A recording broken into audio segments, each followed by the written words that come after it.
তো আমার সামনেই দেখতে পাচ্ছ লেখা আছে এক ক্লাসে আপেক্ষিক বেগের দফা রফা। অর্থাৎ আজকে আমি তোমাদের আপেক্ষিক বেগের উপর এমন একটা ক্লাস নিব যেটা করার পরে অন্তত তোমরা আপেক্ষিক বেগের কোনো ম্যাথে আটকাবে না। অর্থাৎ তোমরা এইচএসসি লাইফে ম্যাক্সিমাম স্টুডেন্টসরা আর কি যে ভেক্টরের ম্যাক্সিমাম ম্যাথই পারো, কিন্তু আপেক্ষিক বেগের ম্যাথটা করতে দিলে কেমন জানি হাত কাঁপা শুরু হয়ে যায় এবং ম্যাথটা করতে পারো না। এটার মেন কারণ হলো তোমরা আসলে ম্যাথ করার প্রসেসটা ঠিকভাবে বুঝো না।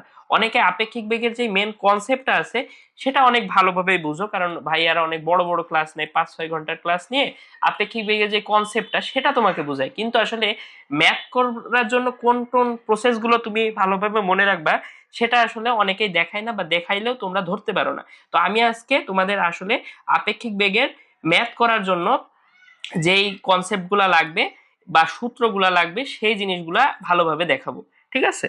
তো প্রথমে এখানে আমি আসলে যেটা দেখাইতে চাইছি যে আপেক্ষিক বেগ কেমন ইম্পর্টেন্ট। আপেক্ষিক বেগ আমি বলে রাখি যে এইচএসসি তে যদি কোশ্চেন খুবই স্ট্যান্ডার্ড করে বা অ্যাডভান্স লেভেলে করে তাহলে সিকিউতে আপেক্ষিক বেগের ম্যাথ দিয়ে দিবে, আর যদি কোশ্চেন নর্মাল করে তাহলে সম্ভবত দিবে না। আর হচ্ছে তোমার এমসিকিউতে ছাতা ধরার ম্যাথের আছে তোমার কত কোণে ছাতা ধরতে হবে এটা দিতে পারে। আর অ্যাডমিশনের ক্ষেত্রে আপেক্ষিক বেগ ম্যাক্সিমাম টাইমে থাকে, অ্যাডমিশনের জন্য এটা খুবই ইম্পর্টেন্ট একটা মানে কনসেপ্ট। তো দেন তোমাদের যেটা বুঝতে হবে সেটা হচ্ছে আপেক্ষিক বেগে এক্সপার্ট হতে তোমাদের কি কি জানা লাগবে। একটা হচ্ছে ভেক্টর যোগ বিয়োগ, আর একটা হচ্ছে স্থানাঙ্ক জ্যামিতি।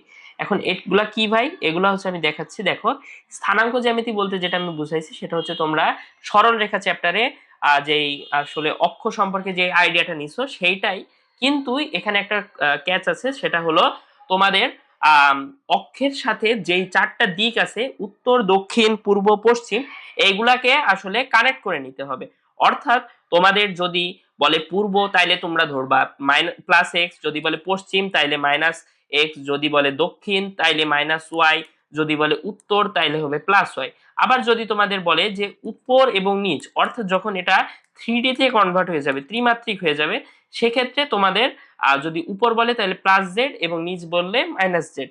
এখন এটার সাথে তুমি আবার এই যে দিকগুলো নিয়ে কিভাবে একটা ভেক্টরে কনভার্ট করবা সেটার জন্য তোমাকে আসলে আয়ত একক ভেক্টর জিনিসটা বুঝতে হবে। আয়ত একক ভেক্টর হইলো যে ওই যে I cap, J cap, K cap, এগুলাকে আয়ত একক ভেক্টর বলে। এখন আশা করি ওইটা তোমরা জানো। তো আমি যদি বলি যে বলো তো এক্স অক্ষ বরাবর আয়ত একক ভেক্টরটা কি, সেটা তোমরা অবশ্যই বলবা যে আই ক্যাপ। দেন ওয়াই অক্ষ বরাবর কোনটা, জে ক্যাপ। দেন জেড অক্ষ বরাবর কোনটা, কে ক্যাপ। ঠিক আছে? এখন যদি তোমাদের বলে মাইনাস ওয়াই অর্থাৎ দক্ষিণ দিক বরাবর, তাহলে তোমরা এখানে লিখে দিবা মাইনাস জে। যদি বলে পশ্চিম দিকে তাহলে লিখে দিবা মাইনাস ওয়াই। যদি তোমাদের বলে নিচ তাহলে লিখে দিবা মাইনাস কে। এইভাবে আসলে তুমি ভেক্টরে কনভার্ট করবে। আমি একটা ম্যাথ দেখাবো, তারপরে তোমরা একদম এই বিষয়ে ক্লিয়ার হয়ে যাবে। আচ্ছা, তার আগে তোমাদের আরেকটা জিনিস জানতে হবে যে ধরো তোমাকে বলে দিল যে দক্ষিণ পূর্ব দিকে 30 ডিগ্রি, দক্ষিণ পূর্ব 30 ডিগ্রি, এই কথাটা তোমাদের বলছে।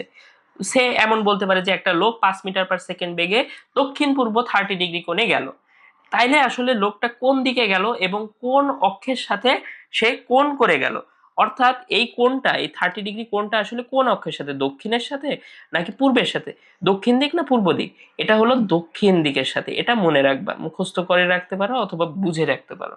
তো দক্ষিণ দিকের সাথে দক্ষিণ দিকের সাথে 30 ডিগ্রি, অর্থাৎ কোন দিকে গেছে দেখো, এটা হলো দক্ষিণ, এটা হলো পূর্ব, অর্থাৎ সে এই দিকে গেছে এবং দক্ষিণের সাথে করছে 30 ডিগ্রি কোণ।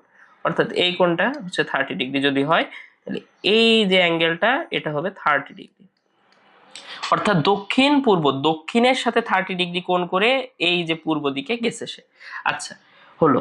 এখন ধরো তোমাকে এখানে বলছে শুধু দক্ষিণ পূর্ব, তাইলে তুমি কি বুঝবা সেটা কি আসলে 30 ডিগ্রি না 40 ডিগ্রি, কিছুই বলে না। এটা একটু তুমি যদি মানে কমন সেন্স লাগাও বুঝতেই পারবা যে এটা আসলে মাঝ বরাবর গেছে। অর্থাৎ তোমার এখানে এটা হচ্ছে 45 ডিগ্রি অ্যাঙ্গেল করে গেছে। আমি যদি তোমাদের একটা অ্যারো দিয়ে দেখাই, দেখো এখানে এই বরাবর গেছে একদম মাঝ বরাবর। অর্থাৎ আমি যদি একটু ধরো এটা, হ্যাঁ এটা ধরো, অর্থাৎ এই যে দক্ষিণের সাথে 45 ডিগ্রি অ্যাঙ্গেল করে, এবং তুমি বলতে পারবো পূর্ব দিকের সাথে 45 ডিগ্রি, কারণ যেহেতু দুই কোণই সেম। তো এইভাবে সে গেছে। যখন বলবে দক্ষিণ পূর্ব দিকে তখন এটা আমরা ধরে নিব 45 ডিগ্রি। ওকে। আচ্ছা, এই কয়েকটা কনসেপ্ট যদি বুঝো তাহলে তুমি স্থানাঙ্ক জ্যামিতিতে এখনই প্রো হয়ে গেছো। কেমন কেমন করে দেখো ভাইয়া, এই ম্যাথটা একদম অ্যাডমিশনে আসা একটা ম্যাথ। এই ম্যাথটা যদি করতে পারো তাহলে বুঝবো যে তুমি একদম স্থানাঙ্ক জ্যামিতিতে প্রো। এখন কেমনে করবা দেখো, এখানে তোমাকে প্রথমে বলছে যে এক ব্যক্তি প্রথমে উত্তর দিকে 30 মিটার, অতঃপর পূর্ব দিকে 20 মিটার, সবশেষে 30√2 মিটার দক্ষিণ পশ্চিম দিকে হাঁটলো। এখন ওই ব্যক্তির প্রাথমিক অবস্থান থেকে সরণ কত, প্রাথমিক অবস্থান থেকে সরণ কত। অর্থাৎ তোমাকে আসলে যে জিনিসটা বুঝাইতে চাইছে যে ধরো আমরা আসলে সরণ বলতে কি বুঝি, সরণ হচ্ছে নির্দিষ্ট দিকে, নির্দিষ্ট দিকে একটা বস্তু বা ব্যক্তি যতটুকু দূরত্ব অতিক্রম করে সেই দূরত্বটা, নির্দিষ্ট দিক যখন বলবে। এখন যখন তোমাকে প্রাথমিক অবস্থান থেকে সরণটা বলবে তখন তোমাকে বুঝতে হবে যে আসলে এখানে আমার লব্ধি সরণটা বুঝাইতে চাইছে। অর্থাৎ কেমন, ধরো এই ব্যক্তি এমনে গেছে, আসলে লোকটা এমনি যায়নি, আমি জাস্ট বোঝানোর জন্য যত দ্রুত সম্ভব একটা চিত্র এঁকে দিচ্ছি। এখন ধরো এখানে একটা সরণ, সে গেছে S1, দেন এখান থেকে আর একটা গেছে S2, দেন তারপরে এখান থেকে আর একটা গেছে S3, এটা। এখন আমরা যদি এই তিনটা সরণের খণ্ড খণ্ড সরণের লব্ধিটা বের করি তাহলে সেটাই হবে আমাদের মেন সরণ বা সরণ ভেক্টরটা। কেমনে দেখো, এইভাবে যখন আমরা এইটা করব তখন সেটাই হবে আমাদের সরণ। আর যদি আমরা জাস্ট এইগুলার হচ্ছে স্কেলার যোগ করি, অর্থাৎ আমরা এগুলার মানটাকে যোগ করি, S1 S2 এর মানটাকে যোগ করি, তখন সেটা আমার হবে কি বলতো, তখন সেটা হয়ে যাবে আমাদের দূরত্ব বা ডি। অর্থাৎ আমি বুঝাইতে চাইছি এখানে যে প্রথমে উত্তর দিকে একটা নির্দিষ্ট দিকে 30 মিটার, দেন পূর্ব দিকে 20, দেন সর্বশেষে 30√2 দক্ষিণ পশ্চিম দিকে হাঁটলো। এটা আসলে তোমার সরণে তিনটা ভাগ দিছে। এখন তোমাকে এইগুলো লব্ধি সরণ বের করলে তুমি প্রাথমিক অবস্থান থেকে সরণটা পাবা। এখন শুনলে এটা অনেক কঠিন মনে হচ্ছে, কিন্তু আসলে এটা খুবই ইজিলি তুমি করতে পারো। কিভাবে দেখো, আমি যদি তোমাকে দেখাই, সরি আমি এটা মুছে দিই। আচ্ছা, এখন দেখো প্রথমে তুমি যেটা লিখবা সেটা হচ্ছে S1 সরি S, কারণ এখানে তো আমি মেন সরণটাই বের করতেছি। আচ্ছা, লিখে তুমি দেখবা প্রথমে ব্যক্তি কোথায় গেছে, উত্তর দিকে 30 মিটার।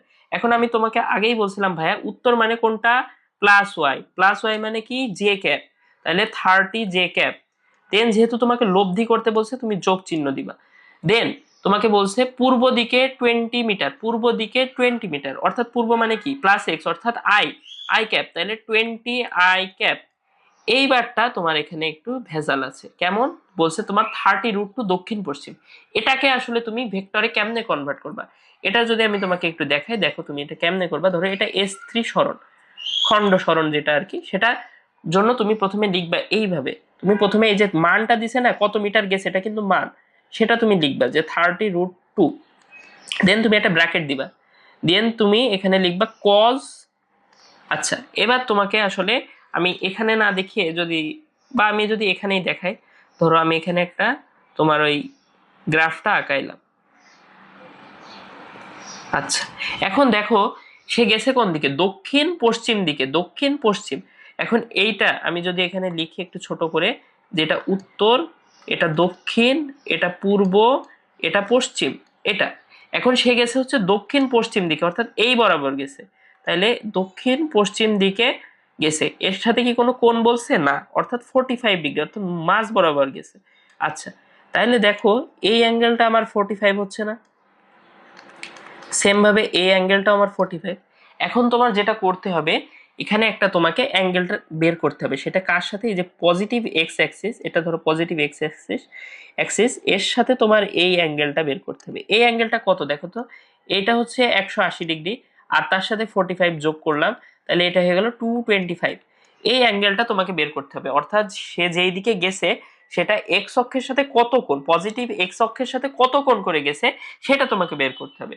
করার পরে তুমি কি করবা, এই অ্যাঙ্গেলটা নিয়ে লিখবা cos 225 ডিগ্রি আই ক্যাপ, কজের সাথে আই ক্যাপ, দেন প্লাস, আমার এখানে জায়গা নেই তাই আমি এখানে লিখছি, দেন প্লাস লিখে দিবা সাইন 225 ডিগ্রি জে ক্যাপ। ঠিক আছে, এটা লিখলা।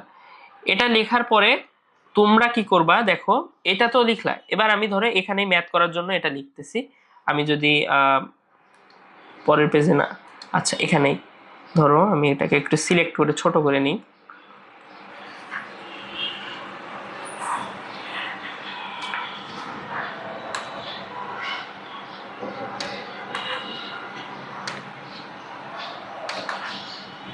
আচ্ছা ঠিক আছে।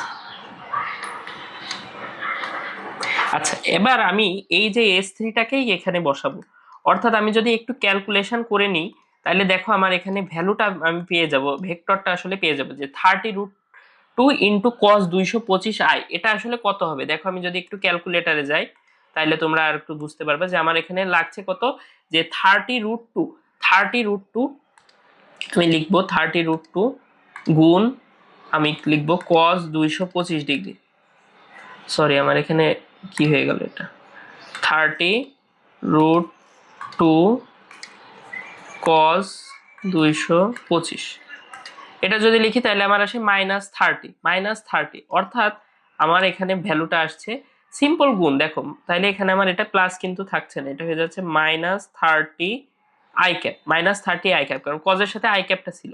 দেন এবার 30√2 আর এই সাইন 225টাকে গুণ দিব, তাহলে কত হবে, তাইলে আমার দাঁড়াবে এরকম, যে আমি যদি জাস্ট এখানে সাইন করে দিই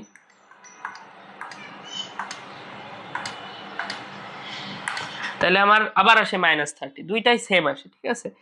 দুইটা সেম আসছে কেন এটাও কিন্তু বোঝা যায়, কারণ এটা কিন্তু 45 ডিগ্রি, সাইন 45 কস 45 কিন্তু সেমই আসবে, তাহলে 225ও সেমই আসবে, তাইলে -30 j ক্যাপ, -30 j ক্যাপ, ঠিক আছে, -30 j ক্যাপ। ওকে, তাইলে এবার আমরা জাস্ট সিম্পল যোগ বিয়োগ করে নিব, আই ক্যাপের সাথে আই ক্যাপের যোগ বিয়োগ হবে, জে ক্যাপের সাথে জে ক্যাপ। দেখো 30 j কাটা যায়, -20 -10 এটা হয়ে যায় -10 i ক্যাপ, অর্থাৎ আমি যদি সরণের প্রাথমিক অবস্থান থেকে সরণের মানটা বের করি তাহলে সেটা হবে 10 মিটার। দেখো এটা আমি অনেক টাইম লাগাই করছি যাতে তোমরা ভালোভাবে বুঝতে পারো, কিন্তু এটা আসলে যদি তুমি ভালোভাবে বুঝে যাও একবার, তোমার এই ম্যাথটা করতে সর্বোচ্চ 2 মিনিট লাগতে পারে সর্বোচ্চ, ঠিক আছে। আর এই যে এই জিনিসগুলা আঁকাইছি, এত তোমার আঁকানোর কোনো দরকার কিন্তু ছিল না, তুমি জাস্ট এটা যদি মানে একটু মাথায় লাগাও, তাই মানে ব্রেনে প্রসেস করো, তাইলেই তুমি বুঝতে পারবা যে এই 225 অ্যাঙ্গেলটা কেমনে হলো। তাও যদি তোমার মনে হয় তুমি সিম্পলি এইভাবে একটা দাগ দিয়ে ভাববা যে আচ্ছা দক্ষিণ আমার পশ্চিম বলছে তাহলে এই দিকে যাবে, আর 45 ডিগ্রি, এটা 45 ডিগ্রি, টোটালটা 180, তাহলে 180 আর 45 হয়ে যাচ্ছে 225, এইভাবে তুমি রাফেও করে ফেলতে পারো। আচ্ছা, এটা এই ম্যাথটা করার পরে আমাদের স্থানাঙ্ক জ্যামিতিতে আশা করি আর কোনো কনফিউশন থাকবে না। দেন আমি পরের পেজে যাই, এইবার আমরা প্রবেশ করছি আপেক্ষিক বেগে বা রিলেটিভ ভেলোসিটিতে। আচ্ছা, এখন আপেক্ষিক বেগের ক্ষেত্রে তোমাকে একটা সূত্র মনে রাখলেই হয়ে যাবে, সেটা হচ্ছে যখন তোমাকে এ এর সাপেক্ষে বি এর আপেক্ষিক বেগ, আবার শুনো, এ এর সাপেক্ষে অর্থাৎ যার সাপেক্ষে আপেক্ষিক বেগ, সেটার সাপেক্ষে যদি আপেক্ষিক বেগ বের করতে বলে তাহলে হবে ভিবি মাইনাস ভিএ, অর্থাৎ এটা হচ্ছে এ এর বেগ আর এটা হচ্ছে বি এর বেগ, ঠিক আছে। অর্থাৎ আমি এখানে লিখে দিছি যে যার সাপেক্ষে আপেক্ষিক বেগ নির্ণয় করব তার বেগকে ভেক্টর বিয়োগ করতে হবে, নর্মাল বিয়োগ না কিন্তু ভেক্টর বিয়োগ, যদি এর সাথে আই ক্যাপ থাকে তাহলে ওইভাবে বিয়োগ হবে, যদি জে ক্যাপ থাকে তাহলে ডাইরেক্ট দুইটা যদি জে ক্যাপ হয় তাহলে দুইটা মার্জ হয়ে বিয়োগ হবে, এইভাবে। আচ্ছা, পরে আরেকটু আমরা ক্লিয়ার হবো, এই সূত্রটা কিন্তু ভুললে হবে না যে ভি রিলেটিভ যদি বলে এ এর সাপেক্ষে বি এর আপেক্ষিক বেগ v relative equals to v b minus v, এটাকে তোমরা আরেকটা ফরম্যাটেও লিখতে পারো, মানে এই ভি রিলেটিভ না লিখে, যে ভি রিলেটিভ এটা ধরো এরকম বিষয়টা, যে যদি বলে এ এর সাপেক্ষে বি এর আপেক্ষিক বেগ তাহলে তোমরা কেমনে লিখবে, কি কার বেগ, বি এর বেগ, কার সাপেক্ষে, এ এর সাপেক্ষে, অর্থাৎ তুমি এটাকে ভি বি এ হিসেবেও লিখতে পারো। এবার পরে তুমি দেখবা কি যে আসলে প্রথমে কি আছে বি, তাহলে আমি এখানে লিখবো ভিবি, তারপরে কে আছে ভিএ, তাহলে এটা মাইনাস করে দিব, ভিতরে যে মাইনাস হবে এটা তোমরা মনে রাখবা। আর এটা আর একবার বলছি যে কার বেগ বি এর বেগ কার সাপেক্ষে, এ এর সাপেক্ষে, তাইলে ভি বি এ, অথবা তোমরা চাইলে ভি রিলেটিভও লিখতে পারো। আচ্ছা, এবার দেখো একটা ম্যাথ, আমরা চমৎকার একটা ম্যাথ, এই ম্যাথটা মানে অ্যাডমিশনে আসার মতো একটা ম্যাথ, এবং এই ম্যাথটা যদি তোমরা করো তাহলে অন্তত এই আপেক্ষিক বেগের এই পার্টটা এবং স্থানাঙ্ক জ্যামিতির এই পার্টটাতে তোমাদের আর কোনো কনফিউশন থাকবে না।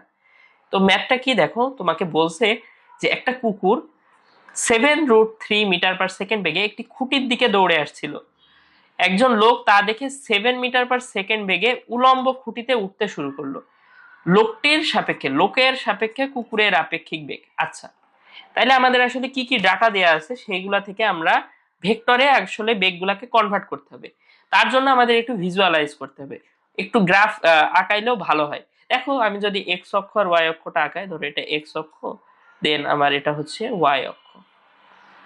আচ্ছা, এখন আমার আসলে বলছে কি যে কুকুর একটা কুকুর 7√3 মিটার পার সেকেন্ড বেগে খুঁটির দিকে দৌড়ে আসছিল, তাহলে আমাদের এখানে একটা খুঁটি ইমাজিন করতে হবে।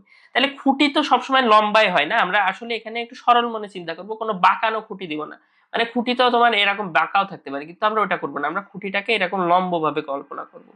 আচ্ছা, এখন খুঁটির দিকে দৌড়ে আসছিল, তাহলে আমরা ধরতে পারি যে কুকুরটা আসলে এই দিক বরাবর দৌড়াইতেছিল, কুকুরটা এই দিক বরাবর দৌড়াচ্ছিল, এবং একজন লোক তা দেখে 7 মিটার পার সেকেন্ড বেগে উলম্ব খুঁটিতে উঠতে শুরু করলো, অর্থাৎ এই খুঁটিতেই সে আবার উঠতে শুরু করছে, তাইলে লোকের বেগটাও ছিল এই দিকে। তাহলে ভাইয়া দেখো তুমি, আসলে আমি যদি বেগের ডিরেকশন গুলো একটা বুঝি, তাহলে এই দিকে আমার কুকুরটা দৌড়াতে ছিল অর্থাৎ ডগ, আর এইদিকে আমার হচ্ছে ম্যান। তাইলে আমি যদি একবারে তুমি লিখি যে কুকুরের বেগ অর্থাৎ ভিডি, এটা হবে কোন দিকে, কুকুরটা কোন দিকে দৌড়ায় আসছিল, এটা প্লাস এক্স অক্ষ, তাহলে এক্স অক্ষ বরাবর দৌড়ায় আসছিল, তাহলে সেটা হবে 7√3 i ক্যাপ। এবং লোকটা কোন দিকে উঠতেছিল, খুঁটিটা তোমার এই জায়গায় যদিও থাকুক, আসলে ডিরেকশনটা কোন দিকে, ডিরেকশনটা তোমার প্লাস ওয়াই অক্ষ বা হচ্ছে প্লাস জে এর দিকে না, তাইলে সেটা হবে তোমার কি বলতো, আচ্ছা এক সেকেন্ড, সেটা হবে যে ভি এম এটা হবে 7 j ক্যাপ। আমরা নেগেটিভও ধরবো না, আমরা সব পজিটিভ ধরবো। এবং আসলে আমরা ডিরেকশনটা কেমনে বলছি, খুঁটির যেহেতু উলম্ব খুঁটি বলছে, আচ্ছা এখানে তোমাকে বলে দিছে উলম্ব খুঁটি, অর্থাৎ এই বাঁকা খুঁটির কোনো চান্সেসই নাই, উলম্ব খুঁটি।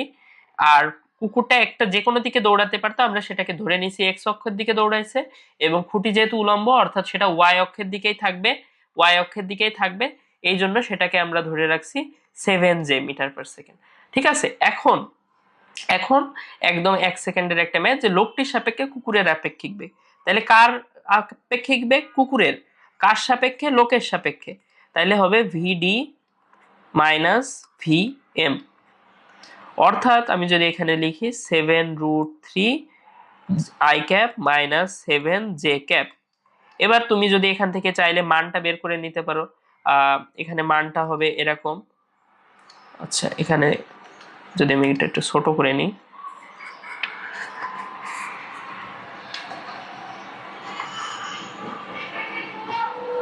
আচ্ছা এখানে এটা হচ্ছে তোমার ভেক্টর আর কি। এবার যদি আমি এটার মানটা বের করি যে ভিডিএম, তাহলে সেটা কি হয় দেখো, আমি যদি ক্যালকুলেটরে চলে যাই, আমার ওখানে আসছে 7√3, আর হচ্ছে ভেক্টরের মান বের করা তো আশা করি তোমরা পারো। 7√3 answer square plus 49 root over answer 14 আসে, অর্থাৎ আমার এখানে লাগবে তোমার 14 মিটার পার সেকেন্ড। আপেক্ষিক বেগ হচ্ছে 14 মিটার পার সেকেন্ড। ঠিক আছে, এটাই হচ্ছে তোমার অ্যান্সার। দেখো ম্যাথটা তুমি যদি পড়তা, এবং যদি তোমার এই স্থানাঙ্ক জ্যামিতি, এই যে স্থানাঙ্ক জ্যামিতি এবং এই আপেক্ষিক বেগের কনসেপ্টটা ক্লিয়ার না হতো, তুমি কিন্তু এই ম্যাথটা কোনোদিনই ভালোভাবে মিলাইতে পারতে না। দেখো তোমার এটা কিন্তু খুব কনসেপচুয়াল ম্যাথ, কিন্তু খুবই ইজি। তোমাকে জাস্ট এই দুইটা জিনিস যদি তুমি বের করে ফেলতে পারো, তাহলে তুমি ইজিলি এইটাও বের করতে পারবে। এই জন্যই আমি তোমাকে আগে আপেক্ষিক বেগের আগে তোমাকে স্থানাঙ্ক জ্যামিতিটা ভালোভাবে ক্লিয়ার করাই দিছি। এইবার আসি আমরা সেই খুবই পপুলার ম্যাথের মধ্যে একটা, সেটা হচ্ছে বৃষ্টির ম্যাথ, বৃষ্টি ও ছাতার ম্যাথ। এখন দেখো এখানে আমি একটা ম্যাথ দিয়েই রাখছি, এটা আসলে কোন বোর্ডে পড়ছে, এটা হচ্ছে ঢাকা বোর্ড 22-এ পড়ছে, অনুরূপ সিলেট বোর্ড হ্যান ত্যান বহুত জায়গায় পড়ছে। আচ্ছা, তো এখানে তোমাকে বলছে শান্ত বাতাসে, এখন শান্ত বাতাসে 6 কিলোমিটার/আওয়ার বেগে বৃষ্টি পড়ছে। এখন শান্ত বাতাস বলতে কি বুঝাইছে বলো তো, শান্ত বাতাস বলতে বুঝাইছে যে বাতাস নেই, আসলে বাতাসটা কোনো বেগ নেই, বাতাসের কোনো বেগ নাই। এ সময় সাইকেল চড়ে আবিদ 8 কিলোমিটার/আওয়ার বেগে বাড়ি ফিরছে। আচ্ছা, এই পর্যন্ত আমরা বুঝি, যেহেতু আমরা গটা আগে করব।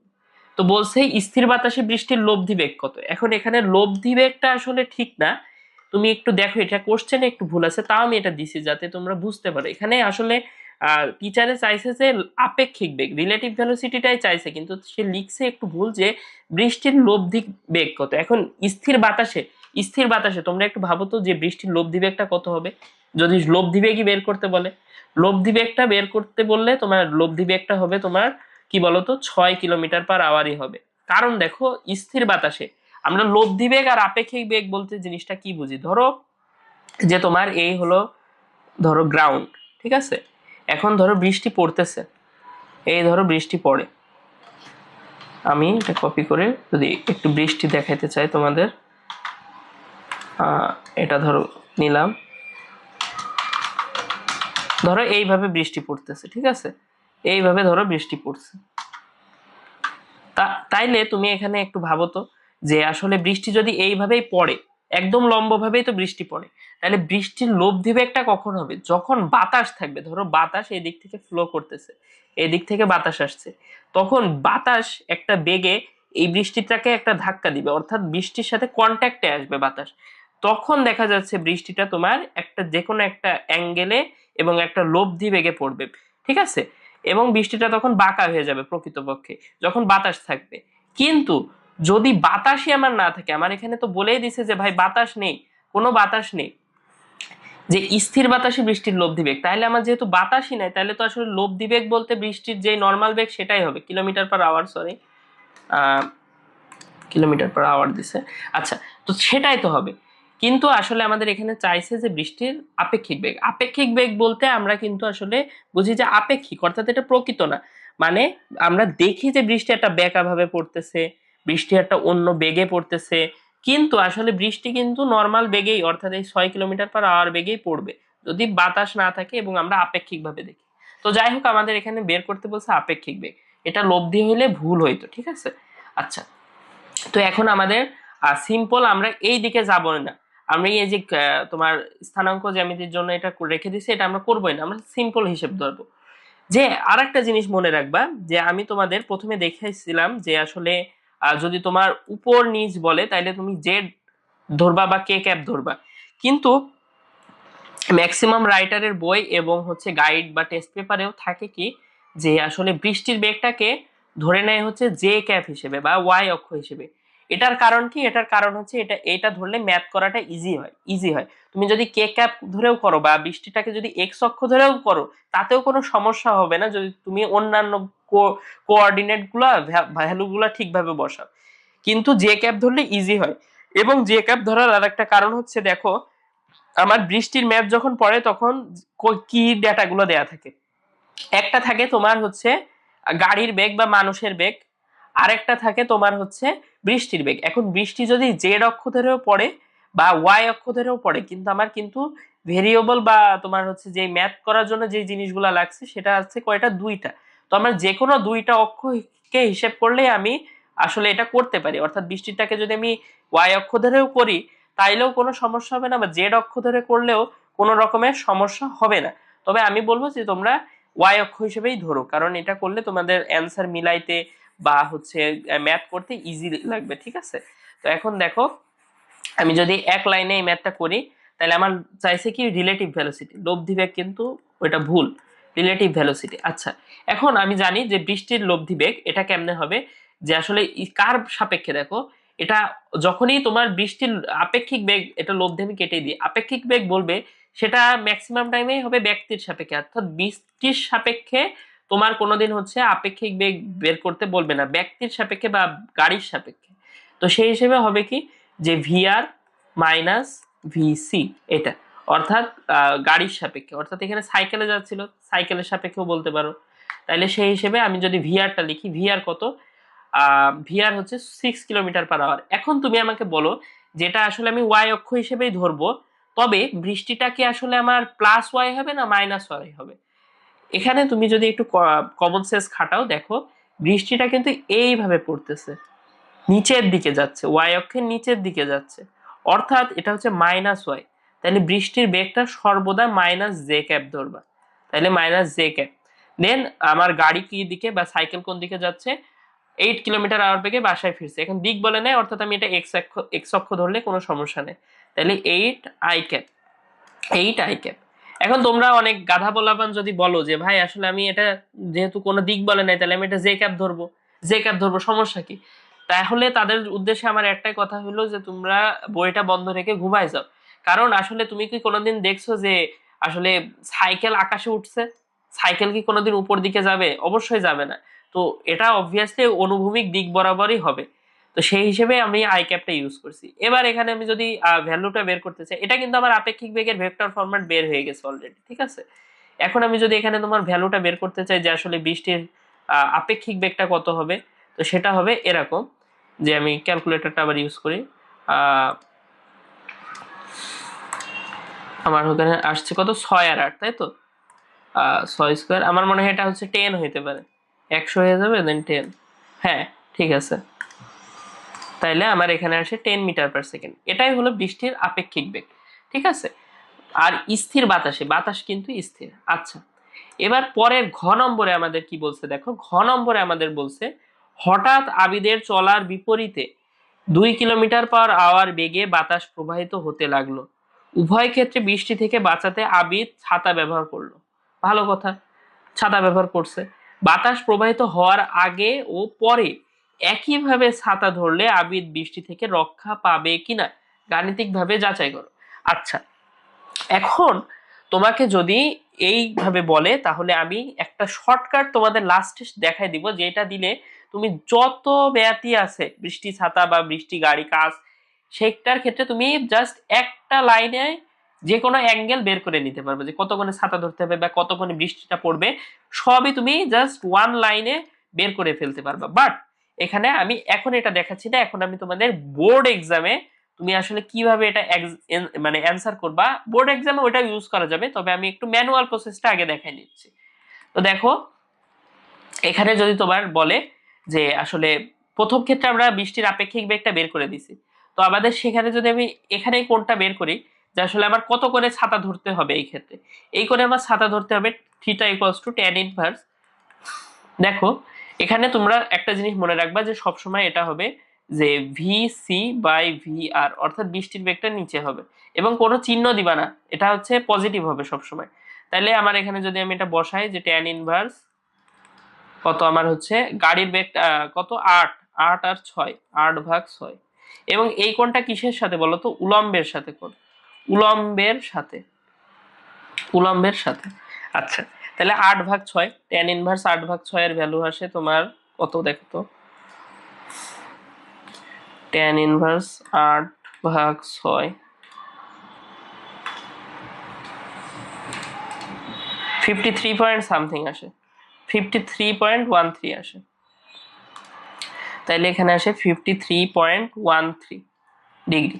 ওকে, তো এটা হচ্ছে তোমার প্রথম ক্ষেত্রে যখন বাতাস নাই তখন এত কোণে ছাতা ধরতে হয়েছে বৃষ্টি থেকে বাঁচার জন্য। দ্বিতীয় ক্ষেত্রে আমি যদি বলি, দ্বিতীয় ক্ষেত্রে আমার বাতাস আছে, এখন বাতাস যখন থাকবে তখন তুমি একটা জিনিসই মাথায় রাখবে, সেটা এরকম যে ভি রিলেটিভ ইকুয়ালস টু তোমার V R plus V A minus VC, এটা সব ক্ষেত্রে প্রযোজ্য। এটা এখানে এ হচ্ছে বাতাসের বেগ। এখন আমি যদি এক্সান্সে লিখি যে এখানে আমার বৃষ্টির বেগ কত, আমি আগেই দেখছি যে 6 জে ক্যাপ। আমার বাতাস কত, বাতাস বলছে বিপরীত দিকে 2 কিলোমিটার বেগে, অর্থাৎ এটা যদি আই ক্যাপ হয় এটা হচ্ছে মাইনাস আই ক্যাপ, তাহলে -2 আই ক্যাপ। আর এটা হচ্ছে, আচ্ছা এখানে আমি কি মিটার পার সেকেন্ড লিখছিলাম, আচ্ছা এখানে একটা ভুল হয়েছে, এটা আসলে কিলোমিটার পার আওয়ার হবে, কারণ এটা কিলোমিটার পার আওয়ার দিছে। আচ্ছা যাই হোক, দেন দেখো এখানে -6 -2 আর এখানে ভিসি, ভিসি হচ্ছে তোমার আরোহী, তাহলে এখানে -8 আই ক্যাপ, তাহলে এখানে আসে আমার -6 জে ক্যাপ আর -10 আই ক্যাপ। আচ্ছা, এখানে আমার ভ্যালু বা মান বের করতে বলে নাই, তো আমি করবো না, আমি জাস্ট থিটাটা বের করব। তো থিটাটা হবে এরকম যে theta equals to tan inverse তোমার কত, এটা আরেকভাবে করবা যে এরকম, যে কি বলে এটা 10/6। এই যে বৃষ্টির বেগটা সবসময় নিচে হবে, বৃষ্টির বেগ যদি নিচে হয় তো সেই হিসেবে আমার এখানে দাঁড়াতেছে যে এটা 10/6 শিফট ট্যান ইনভার্স অ্যান্সার 59.03 আসে, এটা 59.03। তো এই আর কি, একইভাবে ছাতা ধরলে তাহলে কি বৃষ্টি থেকে রক্ষা পাবে না, পাবে না, ভিন্নভাবে ছাতা ধরতে হবে। তো এটাই আমার চাইছে। এখন এই অ্যাঙ্গেল গুলা আর একটু ইজিলি বের করা যায়, এত প্রসেস করা লাগে না, ঠিক আছে। তোমরা অ্যাডমিশনে ডাইরেক্ট এইভাবে করতে পারো। সেটা কেমন, সেটা হচ্ছে এরকম যে tan theta equals to VC difference VA ভাগ ভিআর, ঠিক আছে, এই সূত্রটা ইউজ করবা। অর্থাৎ এখানে ডিফারেন্স বলতে বুঝাইছে পার্থক্য, অর্থাৎ পজিটিভ অ্যাঙ্গেল নিবা, তাইলে তুমি উলম্বের সাথে কোণ পেয়ে যাবে, ঠিক আছে। এখন কিভাবে দেখো, প্রথম ক্ষেত্রে আমি যদি বলতাম এইটার ক্ষেত্রে দেখো আমার এখানে কি দাঁড়াইছে, যদি আমি থিটা ইকুয়ালস টু বের করতে চাই যে তাইলে হচ্ছে ট্যান ইনভার্স, আমার এখানে বাতাসের বেগ নাই, তাহলে ভিসি হচ্ছে 4 8 - 0 ভাগ হচ্ছে তোমার 6, তাহলে সেই সেম অ্যান্সারটাই কিন্তু আসে 53.13। এবং যদি আমি এটার ক্ষেত্রে আসি, কোনটা, এটার ক্ষেত্রে দেখো আমি যদি থিটা লিখি, theta equals to tan inverse, তোমার এখানে বাতাসের বেগ আছে, বাতাসের বেগ হচ্ছে, আমি যদি এটা এইভাবে লিখতাম যে আসলে কত, 8 আর 2, তাই তো, 8 আর 2, তাহলে 8 - 2, 8 - 2, তো সেই হিসেবে আমার এটা হতো তোমার কত, আচ্ছা এখানে আমার একটা মনে হয় ভুল, না এখানে তো এই যে 8, এটা তো অলরেডি বিপরীত দিকে, ঠিক আছে, এটা বিপরীত দিকে, তো সেই হিসেবে এটা প্লাস হয়ে যাবে, ভাগ তোমার এখানে হচ্ছে 6, তাইলে আমার কিন্তু সেই সেম সেম মানটাই আসে, ঠিক আছে, তো এটা হবে। দেন দেখো তোমার এখানে এটা তো হয়ে গেল আমার ম্যাথ। তারপরে আমি 4টা কেস লিখে দিছি, এই কেসগুলো তোমরা জাস্ট মুখস্থ করলেই গাড়ির কোন কাজ ভিজবে এটা ইজিলি বের করতে পারবা। তো সেটা কি, সেটা হচ্ছে এরকম যে যদি তোমার গাড়ি বেগ ও বাতাসের বেগ একই দিকে থাকে এবং গাড়ির বেগ বাতাসের বেগের থেকে বড় হয়, তাহলে অলওয়েজ এই ক্ষেত্রে কি হবে বলতো, সামনের কাজ ভিজবে। এগুলা চিত্র দিয়ে ভালোভাবে বোঝানো যায়, তবে আমি তোমাদের জাস্ট ম্যাথ করার জন্য এটা বুঝলাম, সামনের কাজ ভিজবে। এবং এক্ষেত্রে তোমরা কিভাবে আসলে এটা প্রমাণ করবা, এটা করবা এইভাবে করবা যে ট্যান ইনভার্স দিবা, কিন্তু এখানে ভিসি মাইনাস ভিএ করবা, অর্থাৎ তোমরা এখানে ডিফারেন্স করবা না, এখানে VC minus VA by VR এইটা করবা, দিয়ে থিটার ভ্যালুটা দেখবা যে পজিটিভ ভ্যালু আসছে, যখনই পজিটিভ ভ্যালু আসবে তখন বুঝে নিবা যে সামনের কাজ ভিজবে। দেন তোমার যদি এখানে বিপরীতটা থাকে যে গাড়ির বেগ ছোট, সেক্ষেত্রে তোমার এটা হবে পিছনের কাজ ভিজবে, পিছনের কাজ ভিজবে, তাইলে সেই হিসেবে তোমার থিটাটা হয়ে যাবে, দেখবা যে নেগেটিভ আসবে, তাইলে এই পিছনের কাজটা ভিজবে। সূত্র কিন্তু ওইটাই যে tan inverse theta equals to tan inverse VC minus VA ভাগ ভিআর, এখানে মাইনাস, ডিফারেন্স না কিন্তু। আচ্ছা, তারপরে যদি সমান হয়, সমান হইলে দেখবা যে থিটার ভ্যালু আসবে তোমার 0 ডিগ্রি, তখন তুমি লিখবা যে উভয় কাজ ভিজবে। এই এই টার্মগুলা কিন্তু মাথায় রাখবে এবং এই শর্তগুলো আর কি, উভয় কাজ ভিজবে ভিজবে। আচ্ছা, দেন যদি এই গাড়ির বেগ এবং বাতাসের বেগ ভিন্ন দিকে হয়, তাইলে যা বেগই থাকুক না কেন, অর্থাৎ গাড়ির বেগ বাতাসের বেগে ছোট হোক বড় হোক সমান হোক যাই হোক না কেন, তুমি মাথায় রাখবা যে অলওয়েজ সামনের কাজ ভিজবে, সামনের কাজ ভিজবে, ঠিক আছে, এটা হচ্ছে কাহিনী। তো এই কয়েকটা জিনিস আসলে মাথায় রাখলেই তোমার বৃষ্টির ম্যাথে কোনো রকম আটকাবে না, এবং আশা করি তোমরা ক্লাসটা ভালোভাবে বুঝতে পারছো। কতক্ষণে ছাতা ধরতে হবে বা এই যে স্থানাঙ্ক জ্যামিতির টপিকগুলা, এগুলো আমি যতটুকু দরকার ততটুকুই দেখাইছি।